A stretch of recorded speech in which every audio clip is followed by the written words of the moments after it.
What's up, creative crafters? For this project, I need to tell you right off that I started with a design and a plan in mind that I changed about midway, and it's important to know that up front so everything makes sense as you follow along. So, like the last project, I start with the long 11 by 3 wooden canvases from Dollar Tree, and I strip the fabric off of the canvas or the frame so that I'm down to the bare frame. And I was going to make this project with two long canvases side by side on the top and on the bottom. But after I got that far in, I figured out the depth wasn't deep enough for a cabinet. It was actually just entirely too small, and it wouldn't leave you enough room to hardly fit anything in it. So I later extended the depth, doubling up on the canvas frames, which made a huge difference. So I ended up using four canvases on the top and four on the bottom, totaling eight. So for each side, I line these together with the staple side facing up, and there should be a cross in the center. And I'm just simply going to connect all four of these together. But because the materials of these canvas frames are not solid wood, there's some kind of, press wood. So I wanted to make cleats by using the little Jenga blocks from Dollar Tree so I could permanently secure these together. So all I do is just glue the wooden blocks to the ends where the frames meet. And I added two of the wooden blocks on the long ends, but really one would have been perfectly fine for the long ends. I really overdid it, but whatever you're comfortable with. So once the blocks are all glued on, then I glue the four canvas frames together. That way it makes it easier while I drill the pilot holes. And I follow each of the little pilot holes with a long screw through each block. So once these are all connected, you just want to repeat this once more so you have a top and a bottom for your cabinet, and then set those to the side and start on your backing. Someone asked me in the comment section about using nails rather than screws, and yes, nails are easier and you can totally use them if you want, but I personally prefer screws. They're more durable because of the threading and the gripping of the material. You'll see here in a moment where I was working with my original plan, which was, like I mentioned earlier, only using two canvas frames for the top and bottom, but please overlook that. So to make the backing for this cabinet, I used two of the bigger rectangle wooden decor boxes. I've always called them wooden canvases. I don't know why, but anyway, so I'll be sure to put the measurement on the screen, and I connect these with real solid wood so I know that this will be durable and it'll last. To do that, I'm going to use some square wooden dowels that I have left over in a pack of dowels that I purchased at Walmart. And I also use a scrap piece that came from one of the 5x7 stretched canvases from Dollar Tree, which is also real solid wood, and that'll work just as great too.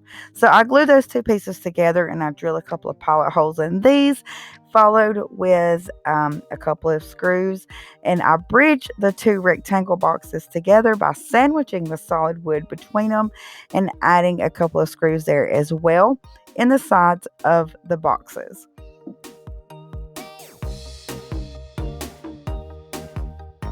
Next, I go over the inside creases or the folds really good with hot glue just to reassure those walls stay up. And this is what it should look like so far. You should be able to tell right away how strong and durable this feels. So now that we have the backing ready and we have a top and a bottom for our cabinet, it's time to put all three pieces together. To connect the set of frames to the rectangle boxes, I need to also add cleats here too.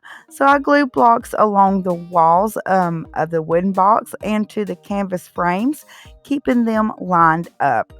And I'll go ahead and hot glue these together so it doesn't move around as I'm working on it. So I add pilot holes followed by screws in each one of these wooden blocks, and that's it. And once you get one side permanently together, then you can just repeat this again for your other side. So you have a top, a bottom, and a backing all permanently connected. And you'll be able to pick up on this cabinet anywhere, anytime, anyway, and feel secure knowing that it's not going to fall apart. Now it's time to paint all this to match whatever color you like. You only have to paint the front or the facing because the rest of it's going to be covered up. So when the paint's dry, I'll lay the cabinet on a piece of foam board and I trace the outside bottom onto the foam board. I cut it out and I repeat this, except this time I'll draw a line next to the rectangle box so it'll fit on the inside. I have my two pieces cut and I set those to the side for a moment. And now I grab a square dowel and with a pair of pliers, cut it to fit the inside. And I plan for this to serve as a support bar.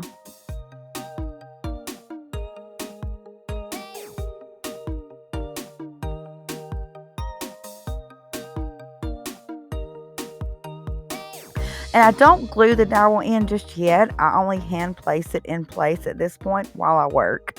So I glue the foam board on top with hot glue. And once it's glued, I flip it over right side up, take out the dowel, and glue in the inside foam board piece.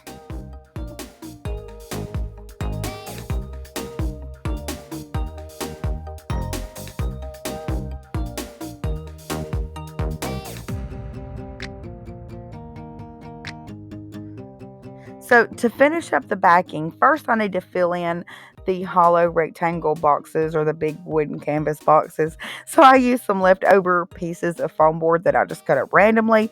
I glue and stack 4 pieces together for each box and I glue those in the back of both boxes so the depth is brought up and is now flush even with the edges.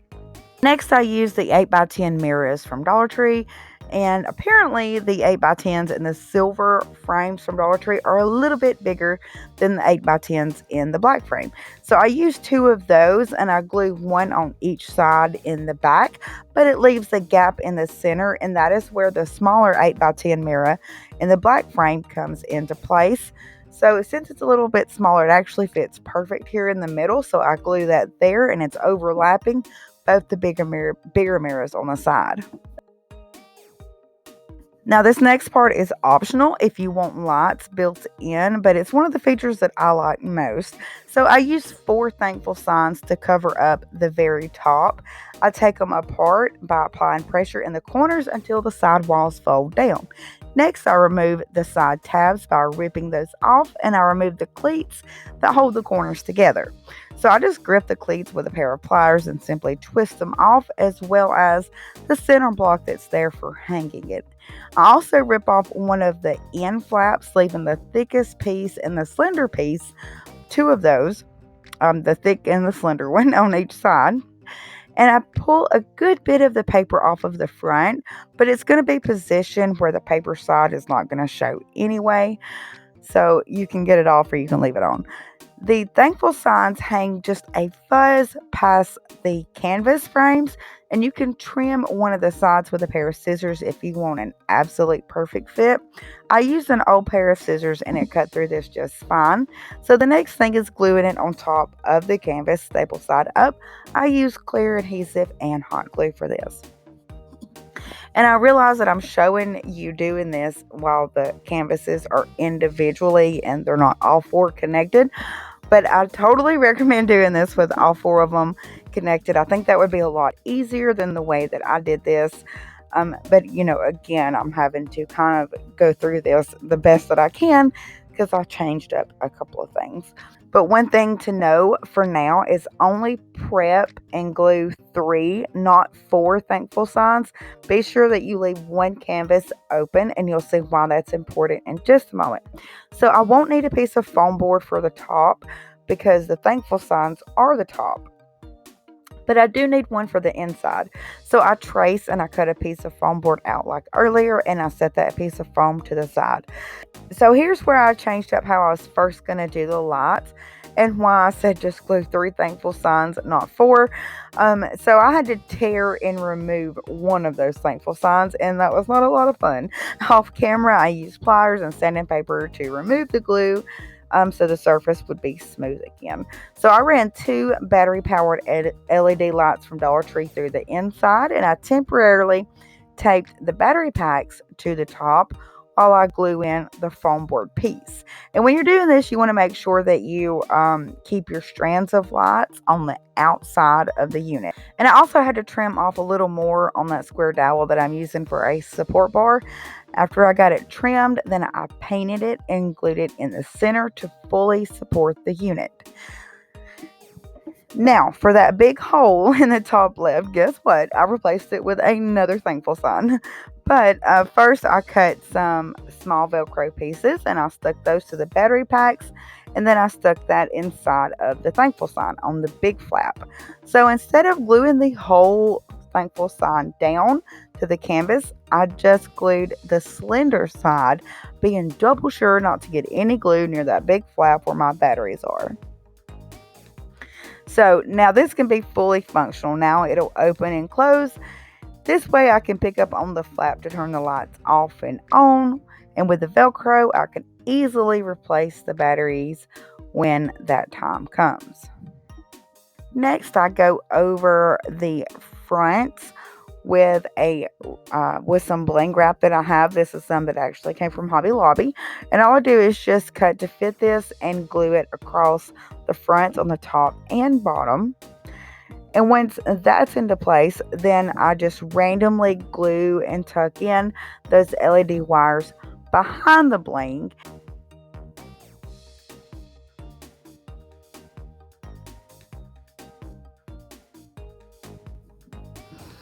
Now it's time to add the doors. So for this part, I used 3 of the thick glass box frames from Dollar Tree. To start with, I scrape off the ink off of the glass with a box blade, which was really easy. It didn't take long at all to do. These frames are put together with screws in each corner on the back. So after the glass is clean, I use a screwdriver and remove those screws so I can take it all apart to make it easy for painting. So I can paint all these pieces without getting paint on the glass. And I use the white spray paint and I'll just let all those pieces dry. And I have some medium glass knobs that I got actually a while back, so I'm going to use them for this project. Now the mount screws that came with these would have been way too long. So those are out of the question, plus I can't find them anyway. But I had to come up with a way to secure these knobs to the facing of the frame other than just gluing them, because gluing them would not last long. So what I used is some round dowels, and just like a pencil, I'd stuck these dowels in a pencil sharpener and sharpened the dowels to create pointy ends. So I'll snip a little piece of the tip to get down to the wider part of that pointy end, and then I stick that and thread it inside the knobs. Now the threading in the knobs will grab really great, and always pull and check, and I was pulling really really hard and the knobs were not coming off of the dowel. So now I have a plan for that. So I set that idea to the side and I find the center on the facing of my frame. I make a mark followed with a tiny hole with my hot knife, big enough for the tip of that dowel to go through the hole. Now I'm going to put the dowel and the knob back together just like I did before, but this time I'll be going through the frame. So I feed and then thread the knob onto the dowel. Next, I add a good bit of hot glue to the back and trim. And I trim it really close to the bottom of the frame just so that there's a small nub, and then I seal it really, really good with more hot glue. Now, big factor here, when adding the hot glue, make sure to turn down the temperature on your glue gun if you have that option. If not, then add your glue slowly, a little at a time, and maybe use some other strong adhesive, because my plastic frames here warped because the glue was just so hot. So just keep that in mind.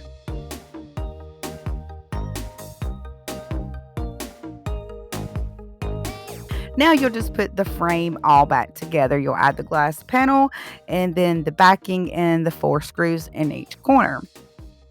And of course, you want to do a little testing with the knob to ensure the placement with a little tugging and pulling. Mine feels super great, super snug. And once yours is like that, just repeat this for the 2 other glass doors. Now, finally, I have some medium small hinges. I say medium small because they're not big and they're not tiny, so medium small. And I purchased these at my local hardware store.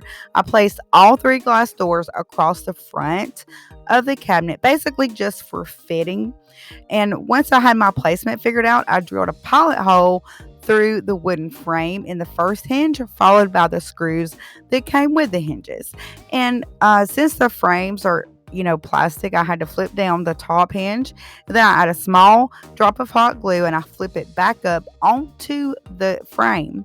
I used my hot knife to make 2 quick little holes inside of the hinges for the screws.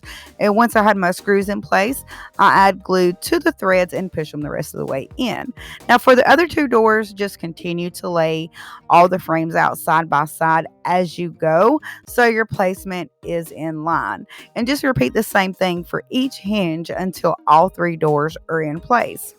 Now, once you have all 3 doors in place, I know it's just going to feel amazing. But anyway, to hang this unit, it's really important that whatever you use, bracket wise, or even if you just use wires and screws, that you have the main support part of the bracket on the solid wood.